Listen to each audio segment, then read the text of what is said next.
High नमस्ते। आज म तपाईहरुलाई छिट्टो अनि मिठो पुलाउ पकाएर देखाउँछु। यो भिडियो चाहिँ अन्तिमसम्म हेरेर साथ दिनुस् है त। सुरुमा मैले घिउ तताए अनि घिउ तताइसकेपछि काजु किसमिस ल्वाङ तेजपत्ता आदि राखेर हल्का भुटे है त। अब मैले यो भुटिसके देख्न सक्नुहुन्छ। अब मैले यो चामल राखे। यो चामल चाहिँ अति नै मिठो हुन्छ। यो चामलको नाम चाहिँ इन्डिया गेट हो। मैले चाहिँ प्राय यो पुलाउ पकाउँदा चाहिँ यही चामल नै युज गर्छु। एकदमै मिठो हुन्छ के। अनि यो चामललाई मज्जाले भुटेर उता चाहिँ मैले पानी तताएर राखिसकेको छु। पानी चाहिँ एकदमै मज्जाले भलभलती उम्लेको राख्न पर्छ। यो चिसो राख्नु हुँदैन के, बिग्रन्छ। यो चामल राखेपछि मज्जाले मैले यो चलाउँछु अनि घप्प धाक्छु। देख्न सक्नुहुन्छ।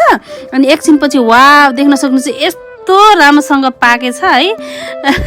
यो चाहिँ एकदमै मलाई मन पर्छ कि। यो चामल पनि एकदमै राम्रो हुन्छ अनि पानी पनि एकदमै कति लाग्छ भनेर एकदम ख्याल गरेर राख्न पर्छ।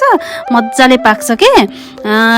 यो चाहिँ छिटो पनि भयो अनि फेरि मिठो पनि हुन्छ के। यो तरिकाले पकाउनु भयो भने चाहिँ एकदमै मिठो हुन्छ। पकाएर खान सक्नुहुन्छ।